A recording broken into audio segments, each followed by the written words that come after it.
tôi đi trong bếp lò cao chán lơ mi nhà mình biết áo cài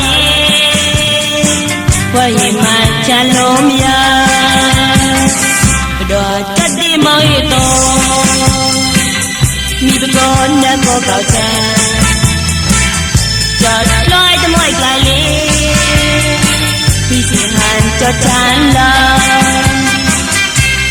chán có mi để mà đi ngồi tu cho tốt na bi bây giờ cha mi đông bi chính chế để bay lo bảo tôi đi trong bếp lò cao chán đừng đi nhà mình biết áo cài quay mà cha lốm ya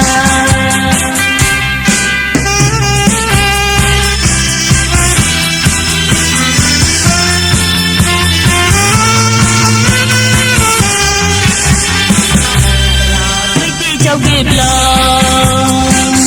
cao chán lơ mi nhà mình biết áo cài quay mà cha lốm ya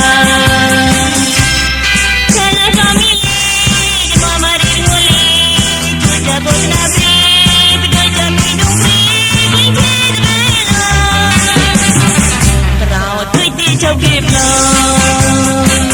cao chán lơ mi nhà